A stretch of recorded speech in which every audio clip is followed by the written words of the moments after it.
All right, let's introduce our next guest, K-Mac from Big Blue UK. It's a New York Giants fan page and podcast. How are you doing, K-Mac? Yeah, very good. Very excited for the draft. It's one of my favorite times of year. It's like Christmas and New Year and Easter and everything rolled into one. You can win the off season right here, and that's the most important thing if you're a Lions fan, especially. Can I just quickly ask about you to introduce yourself and the group, and maybe a bit about your fandom of the Giants, how you came to be a Giants fan? Yes, of course. So it's Big Blue UK and Ireland podcast. At Big Blue UK IRL on Twitter. We've only been going for about 7-8 episodes now. We've just started off, so very new to the game. I know there's a lot of good UK and Ireland podcasts and fan groups out there. So we're just really, there wasn't one over here, so wanted to jump on the bandwagon a wee bit and sort of represent sort of this side of the Atlantic. But yeah, I'm originally from the area north of Ireland myself, live in London now. And yeah, just a big sports fan growing up. In 05, 06, wanted to try and follow the NFL. And then the announcement was made that there was a teams coming over in 07, and it happened to be the Giants and the Dolphins. So I'm one of those fans, not been around since the 80s, 90s, noughties, but when the NFL decided to come over and started to branch out the international series, like I'm one of those fans that really bought in, saw the teams that were coming over, decided between Miami and the Giants, and I just, it came down to where would I've been to New York before, where would I likely go back to again? They're both historical franchises, but I made my decision for the Giants, which I'm pleased about. And yeah, and we went on to win the Super Bowl that year. So I kind of was like, this is fantastic, just jump on the bandwagon and here we go. Yeah, so I've been sort of involved in the New York Giants UK Facebook group for about 7-8 years now with the lads over there, and that community's grown stronger and stronger as the UK and Ireland NFL communities have everywhere, really. So yeah, and we wanted to start a podcast ourselves, but there wasn't one. So yeah, that's how we came to be. Fantastic, and I hope the launch has gone well. The Super Bowl that you talk about, was that the Tyree helmet catch against the Patriots? It's one of my favorite moments. One of my favorite moments in NFL history, just to watch that undefeated team be humbled. Oh, yeah, it was fantastic. Is that the best moment of your fandom of the Giants so far, or has there been something a bit more recent that sticks out to you? I think the moment that sort of sticks with me, I'm going to a bit of a cop-out answer, is probably the 11th season when we went on to beat them again in the Super Bowl. I think the reason why that is a bit more memorable for me was because I was a fan then. I had a few years behind me of getting to know the team, really building up my fandom, and the first time I went to a bar in London to watch it with friends and stuff, and we were in the Super Bowl, so it was just sort of that whole experience, really sort of like that whole, not one moment as such, but that's one that stands out for me. Boys, any questions for K-Mac? Yeah, I'll start. Evening, thanks for coming on. When you look at the Giants roster right now, where do you feel your biggest weaknesses are? What are your holes that you could do with plug in? Yeah, so I think we've had a very good free agency. Like, very, very pleased with it. We filled a good amount of holes there. But if you look at our offensive line, it's very young. It's very inexperienced. We're pleased to start 3 second-year players this season coming. So that is obviously a bit of a weakness. We lost Kevin Zeitler to free agency, cap casualty. But also a linebacker, off the ball linebacker to go along with Blake Martinez. We're weak there. We're definitely weak at pass rusher. We've got good, hard-working, solid players, but no real star there. So and obviously you can always add a decent wide receiver. I mean, we got a very good one in the off season, as you boys well know, Kenny Golladay. But Sterling Shepard's coming to the end of his contract. He's more of a slot guy. I haven't really got another like Zed outside wide receiver. So that's just so we have a few holes, to be honest. Yes, there's a few.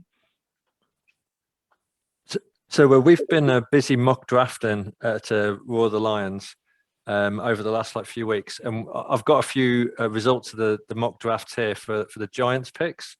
So various members of the group have mocked you. Jalen Waddle, that's a couple of times. Kwity Paye, the defensive end. You've got Jalen Phillips, Micah Parsons, Devontae Smith. who's your pick out of there? Who do you think's done best out of there in terms of picking for your first round? To be honest, they're all picks that I can see us taking and see us making and falling to us. The picks I all like, to be honest. I mean, I would love Waddle. I think he's an electric player. I think it'd be very good for you guys, to be fair, as well. I think he's an absolute stud. Injuries a little bit concerning.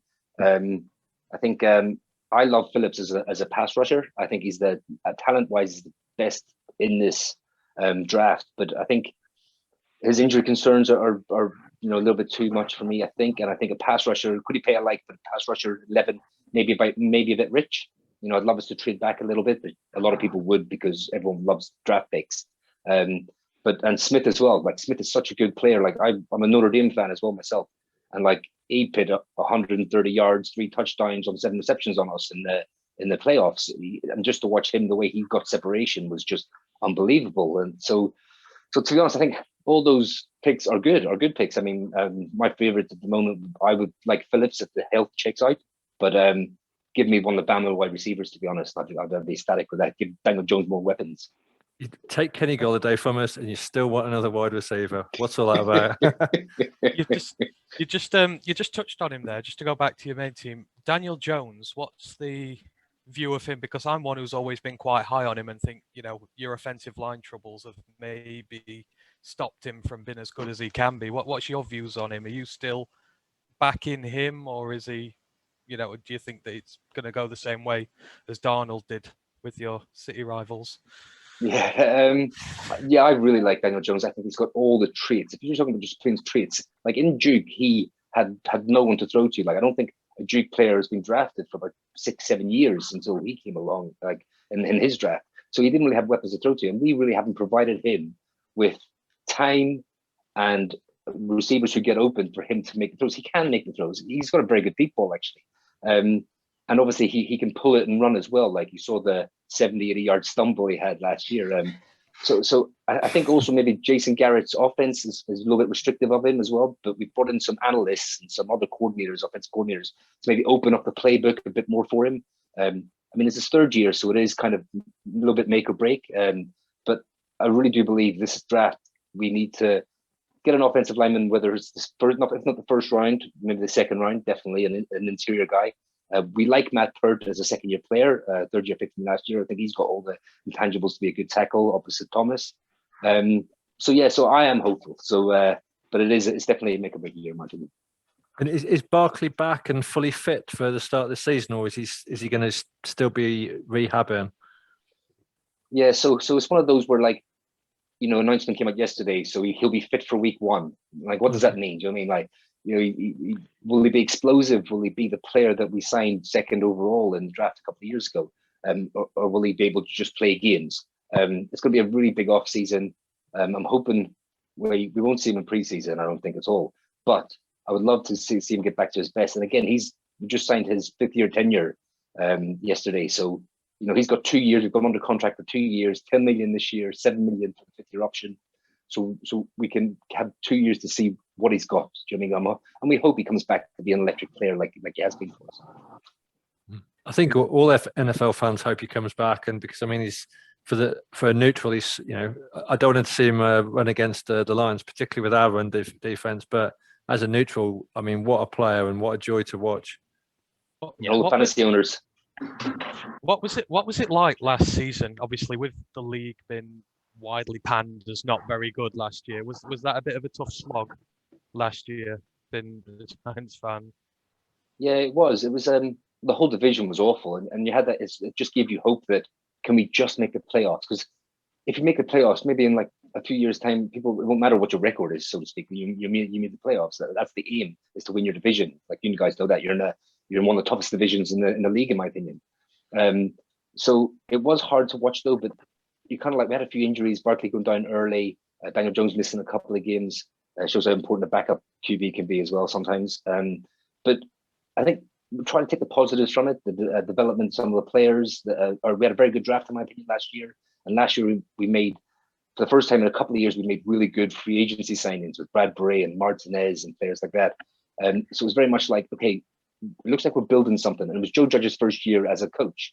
And just some of the stuff people are saying about him, his work ethic, and it was hard to watch, but you kind of felt there was a bit of promise there, like promising signs. Yeah, particularly on the Speaking of- defense. Your defense kind of came out of nowhere in the second half of the season. That was like incredible. Yeah, it was so good, and like again, that gets something that's just like you're watching the defense ball out in games, and you're just not scoring enough points, and that's when you're like, we're missing a number one wide receiver, we're missing one of the best running backs in the league, and we're missing an O-line that can protect the franchise QB. And when you're looking at it like that, you kind of think to yourself, God, if we had those pieces and put on a few more points, that we lost a lot of games by one score last year. So we just didn't score enough, and that's why I think going out and getting a bona fide number one wide receiver in Kenny Golladay, but also getting a security blanket in Kyle Rudolph, I think was a shrewd signing in free agency. I think he's one of those tight ends that just picks up 6-7 yards, good in the run game, just help us move the chains a bit. So defense was fantastic, which was good to see. You just need to help on the offensive. Were you surprised they let Goldman go after the year he had filling in for Barkley, or was that just a cap casualty that had to happen? No, I don't think it was a cap casualty, actually. I think both parties wanted to split, if I'm honest, because we signed Booker for a 2-year, $5.5 million, and Goldman just signed a $900K 1-year deal at the 49ers. So I don't think it was cap as such. I think he wanted to go and try and be a number one somewhere. I think we will go running back actually early in this draft, maybe 4th round, maybe even 3rd round. You might see us pick up back for 4th one. So I think both parts have been gone. Just to return to the draft, hopefully your stream is okay. It's just jumping a little bit there, but just to return to the draft, you've got 6 picks. 11, 42, 76, 116, 196, and 201. Is there anyone that you've fallen in love with outside of the first round that you really want to see fall to you? Or is there perhaps someone from Notre Dame that you're kind of a little bit in love with? Ian Book at 201, maybe? I would love that in the 6th round, because I think he could be a very, very good backup. I don't think he will necessarily be good starting QB in the league, but come in at a pinch, help you win games. His escapability is unbelievable, But speaking about players, I think just quickly on Notre Dame players like Aaron Banks, a guard, Robert Hainsey, tackle moving inside the guard. I think either of those two would start for us straight away. It wouldn't even be a problem. I think Eichenberg would be slipped to us in a second. I'd love that. But speaking of I quite like the draft anyway. Like I do a little bit of research and read up some guides and stuff and watch a bit of film myself. Those players are all in this draft, like all shapes and sizes, especially interior line. I think it's very good. Like I love maybe 4th round if he falls there, something like a Ben Cleveland out of Georgia is sort of like a good mauling type of interior offensive line, and I'd love us to get. But even go back to Notre Dame guys, Dylan Hayes as an outside linebacker, pass rusher, maybe in the 3rd or 4th. I think he's one of very, very high character guys as well, the team captain, Notre Dame. I think he'll come in. I think he was underused at Notre Dame. Notre Dame kind of rotates a lot. You've got 2 good ones as well, the Aquara brothers. I was banging the table for Julian last year, and I was so gutted we let Romeo go. That was insane. I couldn't believe that. But there's players littered throughout the draft that I think can come in and do a job for us.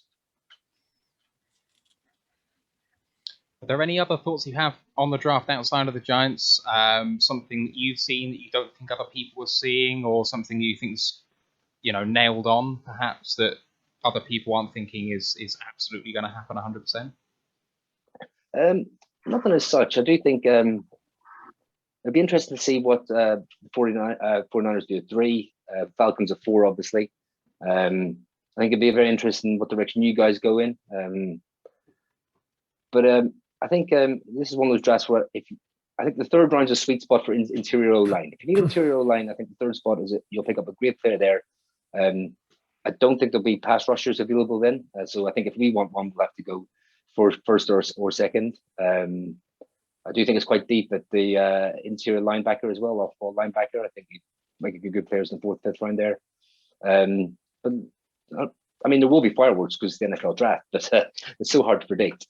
What are your thoughts on your divisional rivals? Because it's quite unusual in terms of the way that the draft's fallen. That I think you've got the Cowboys at 10, you're at 11, and the Eagles are at 12. So 3 NFC East teams right back to back. Have you got any fears about who say that the Cowboys might take ahead of you, or whether the Eagles trade up to go ahead of you? And who are the nightmare picks for you for those teams? Yeah, I think the Cowboys, I think they need to go defense. They need help there. So if they go defensive player, I think cornerback is their biggest need. So they might go someone like Sertan or Horn. If they're there, I actually think Farley's one of the better cornerbacks in this, but obviously with his injury, it's at the moment just he's going to fall down a few boards. But their offense is actually scary as it is. So if they actually click on defense, they could be a very good team. I think the Eagles are in full rebuild mode. I think they might try and jump ahead of us to get Waddle if he becomes available after you guys. But they are in rebuild mode. I think we should be able to go out and win both games against them this year. One of the ones that's a bit scary is Washington, actually. Washington make a jump to get a QB. I think they're a QB away from being a very good team. They've got such a good defense. But I actually think the sweet spot for a jump would be 10, 11, 12. And then none of us are going to, help Washington get their QB. So I think it'll be a very, very open division again. I think it's very, very winnable. So yeah, we'll be interested to see where they go. We were just discussing this actually before you came on about Washington. Would you rather, from a Giants point of view, them jump up and get a quarterback to learn off Fitzpatrick, or if they stop there and they get a weapon for him, which one would concern you more? But yeah, I mean, if they jump up and get a QB, they're going to give up multiple ones. So that puts them in the back foot if the QB doesn't work out. So that's an interesting look at it. But if the QB hits, I think they've got enough firepower there to do well, to be honest. If they stay and pick where they are, they're going to get a good player. I think that, again, they might go linebacker or they could go wide receiver there. So I don't know. It's one of those ones like, you guys know yourself, like with the draft, not even a first round pick is guaranteed. So I kind of like, yeah, I'd rather them not get the QB, if I'm honest. One of my favorite moments last year was when Colleen Wolfe appeared on Thursday Night Football on Halloween in a flaming dumpster competition, and she said that she'd come as the NFC East. So I was just going to ask you. I think Washington won it with a 7-9 record. Who do you think wins the division next year, and with what record? Yeah, I think I'm going to say this, but I think we've got a very good chance to win it if certain things click for us. But you could see a 10-7. I think a 10-7 record. It sounds weird to say that, but with the extra game this year. But yeah, I think we're going in the right direction. That if things click for us this year, I think 10 wins is very, very feasible for us. All right, just coming to the end of our time with you, K-Mac, but do you want to do any final plugs, talk about the podcast that's gone so far just for the next couple of minutes, and then we'll let you go? Yeah, I just want to say, we just started the old podcasting thing, and we can only hope to get to this setup. I just want to say, you guys have got a brilliant setup for this weekend. It's must say fair play to you for getting so many UK, Ireland podcasts and fans involved with this. I mean, it really feels inclusive, and I just want to say, tip my hat to you guys. Fair play. Thanks, you, man. That means a lot.